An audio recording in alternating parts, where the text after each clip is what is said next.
Hello everyone, welcome back. I'm Joe Figueroa, bringing you another video in our series Anatomy of a Dance, where I break down social dancing count for count, pointing out all the things that dancers do. In this week's video, I'm going to show you all how technique is an all-the-time thing, and not a some-of-the-time thing. No matter how extravagant the movement leads or follows, basic techniques and training always win. So please, share, like, and subscribe. If you'd like to support the channel, there's a link in the description. But you better do it fast, because we're starting right now.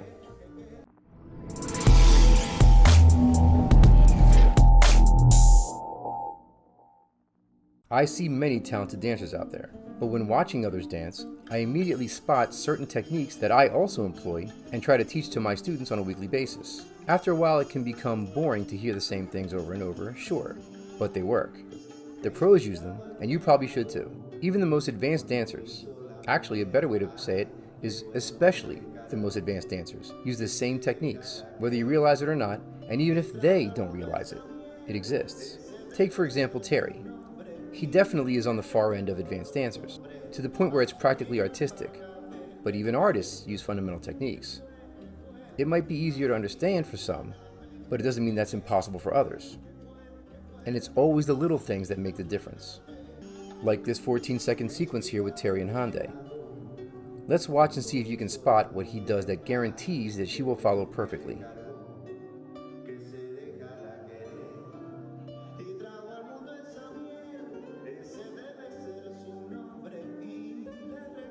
You saw it, right? This technique is done throughout, and I did a video on this specifically, the surrounding feel. A good lead is going to give the follower a sense that they are everywhere all at once. It's not as hard as it sounds. I describe this as providing lead to the follow's left and right sides, as well as in front and behind. Lastly, a clear high and low, in other words, above and below. The very beginning of this opens with a back leg crossbody lead. Terry brings her into him, passing his left hand, her right, over to her left side. Almost over her head, but not quite. This changes her direction. He lets the hand go and immediately does what? He places his left hand to her back on her left side, using that hand as well as his right hand at her right hip.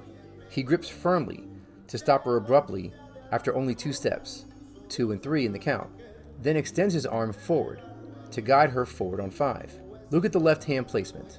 It begins as a flat hand on her back, but that wouldn't give the feeling of being surrounded. So quickly he slides his hand forward to have his fingers grip the front of her shoulder. So here you can see a clear high and low line, as well as contact that is felt on Hande's left and right, as well as front and back.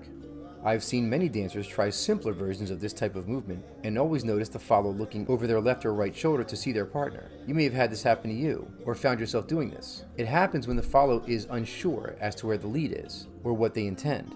But look at Hande. We can't see her face because she is looking straight forward. Why? Because she has all the information that she needs. She knows where Terry is, and what he intends. She feels him all around her, all at once. Even when he changes his position, and hers, she doesn't waver. She just goes with the flow. Terry takes her around in a curve to face the opposite direction and extends the arms again in the exact same fashion at the exact same point on the next count, creating the exact same pose but on the opposite side.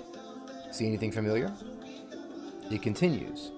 As he brings her back down the line, he strokes his left hand from her shoulder down her arm to her left hand, brings that left hand hold down low to her midpoint, then switches his right hand hold, which was at her hip, to her right shoulder, thereby creating a clear high and low again. Look, he even uses the surrounded technique on just her right arm for the next movement. He's letting her out of the walk, and with his right hand now at her right shoulder, he begins to stroke his hand down her arm, like he did with her left earlier. But to take it even further, he uses his left hand to stroke under her arm, so she feels his lead above and below, and to the left and to the right of her right arm, while she extends it to its length as she comes out of the walk step. Because her hand is now being held from all sides, when there is any kind of change in that, she can feel it right away. And that's what happens next. Terry flicks her hand and arm downward and to his left, her right, in an arc, to have it swing from low to high, picking up the hand when it comes up to have once again a clear high and low lead for Hande. The next topic is something that is often overlooked, and that is the ability to stop. You know how sports car manufacturers are always talking about how their car can go from 0 to 60 in like whatever amount of seconds. As if that's so necessary for everyday street driving. What we really need are cars that can go from 100 to 50 in 1 second, so that way the cops don't catch you when you're speeding. Anyway, I think the same thing goes for dancers. So much training is done to make us faster, but that speed is only truly applicable if it can be controlled, if it can be slowed or stopped just as quickly as it began. Now this dance is quite mellow, but that doesn't mean it's easy for Hande to stop as quickly as she does, or for Terry to create these pauses for Hande. It takes balance, a control of their own bodies, and a receptiveness to touch for Hande, along with a surrounding approach for Terry. These elements combined with an understanding of the music creates the musicality that you see here. Look at these stops and starts that match particular accents, particular instruments in the music. Notice how Terry still implements surrounding like I talked about earlier. Hande keeps her gaze on the line, like I talked about earlier, not Terry. She opens up the sensitivity of her body and feels where he is rather than rely on her eyes. Another important point that is shown here, and really throughout the dance, and any video I've done, is that the steps matter. I'm speaking to the leads now.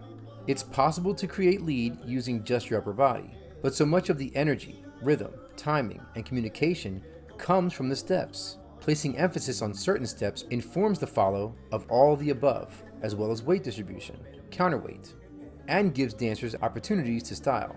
There are more things I could talk about in this dance, but I'm going to point out just one last thing on this topic. I've never done this movement in this way, but I love what I saw and immediately noticed the technique since I talk about this in my classes weekly. Let me explain to you how the human body works. You see this open break here? At this moment, Hande and any follow would anticipate that their motion would be forward and turning inside, or counterclockwise if you will, having Hande pass in front of Terry for whatever is to come, like a standard rap movement for example. Even as Hande steps forward on 2, she is still likely assuming this. Terry then does this instead. Might not seem like something special, and that's what makes it special. With nothing more than a twist of his wrist, Terry was able to change an otherwise standard movement into something different. Look here, Terry and Hande open break. Terry has created space. Notice his thumb up. Just before Hande begins to step forward for her direction, Terry twists his wrist, aiming his thumb downward. See here, thumb to the side, palm down. As the motion begins, she's already stepped on 2. He continues to twist his wrist, aiming his thumb downward. See, thumb down. While doing this, he is also turning Hande's wrist. This in turn raises her elbow and now changes her direction to be turning to her right, or outside, rather than inside. Finally, Terry raises his elbow up and out of the way, assuring Hande that her path is still down the line, but behind him instead of in front. The trade of places on the line is just in time to meet the break in the music that comes just after. And so you can see here that even in the most intricate movements, it's the little things that make the difference in both leads and follows. There's a movement in this dance that I'm going to do a full breakdown of. It's literally 2 counts of 8, 4 seconds long, but I'm going to go in deep. With Terry, I always have to. And Hande, I'm going to be looking out for a dance with you. That's going to do it for me. Thank you all so much for watching. I hope you enjoyed this video. If you'd like to support the channel, there's a link in the description. I really appreciate all the support and feedback you guys have given. I'm almost at 2,000 subs. Your comments, likes, and even dislikes help me to provide you with the best content that I can. So please, like, comment, sub.